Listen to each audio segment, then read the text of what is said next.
The plumber called my name from upstairs. His voice cracked, uneven, like a man who had just seen something he shouldn't. "Sir, you need to come here." He stood by the bathroom wall, hands shaking, drywall dust on his shirt. The pipe behind the tile had burst. He'd opened the panel. But the look in his eyes wasn't about plumbing. "There's something behind this wall," he said quietly. "Something I'm not supposed to see." I frowned. "What do you mean?" He stepped back, pale. "Call the police. And don't tell your wife I found it." He left the house without his tools. When I looked inside the opening, I stopped breathing. Something cold turned inside me. Minutes later, I was packing a bag. I took the kids, sleeping, confused, asking where we were going.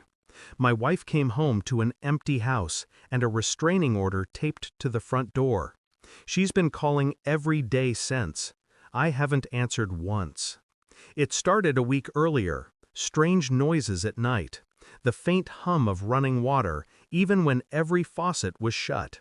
She said I was imagining it, that I'd been too stressed from work. She smiled when she said it. Too soft, too calm. Something in her tone felt rehearsed.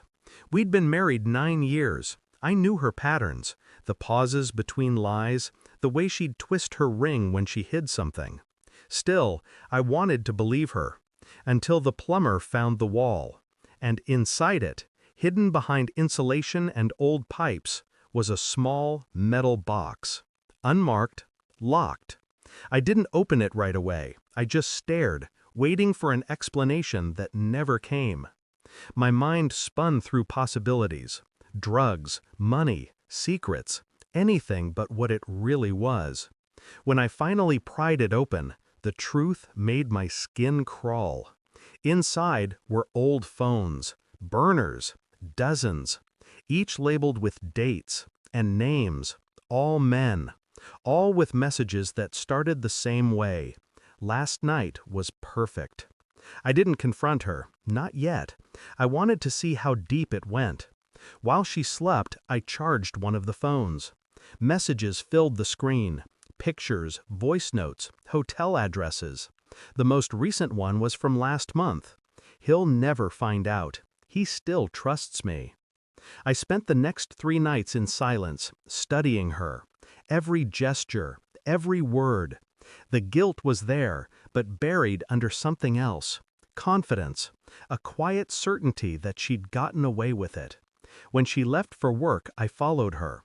Not to the office, to a storage unit. She stayed there 2 hours. When she came out, she looked lighter, like she'd just dropped off a piece of herself she didn't want to carry anymore. I waited until nightfall, found the unit, and picked the lock. Inside were folders, receipts, passports under different names, and a single envelope with my name on it. Inside that, photographs. Me with the kids, in the yard, in the kitchen, taken through the windows, from outside. I remember standing there, holding those photos, realizing my life had been monitored by the woman who shared my bed. That's when I understood the plumber's words. "Don't tell your wife I found it." I called a lawyer first, then a friend in law enforcement. Quietly, efficiently, I built the case. Affairs, fraud, hidden assets. By the time I confronted her, I didn't raise my voice. She walked in, grocery bags in hand, smiling like she was still my wife. "Where are the kids?" "Safe," I said. Her smile faltered. "What do you mean?" I placed the open metal box on the table. She stared. Then her face broke. "Where did you—" "I told you not to lie." She tried to speak, but the words tangled in her throat. Then tears. Then denial. "It's not what it looks like," she whispered. "It never is," I said.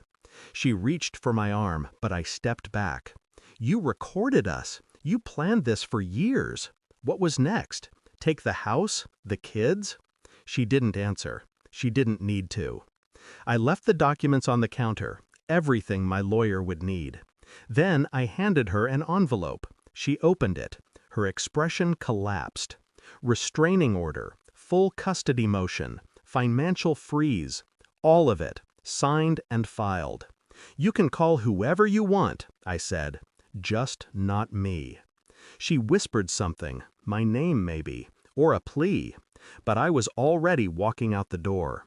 The last sound I heard was the faint thud of her knees hitting the floor. It's been 3 months. The house is sold. The kids sleep peacefully now. She still calls. Same time every night. Different number every week. I never answer. I keep the metal box locked in a drawer, a reminder of what truth costs when you dig deep enough. Sometimes I replay that day in my head, the moment the plumber looked at me, afraid to speak. He wasn't afraid of what he found. He was afraid of what I'd do after seeing it. He was right to be, because the moment I opened that wall, my marriage ended, and the man she knew was buried behind it. Thanks for watching. Don't forget to like, share, and comment. Subscribe now to Cheating Stories Insight World for more amazing stories.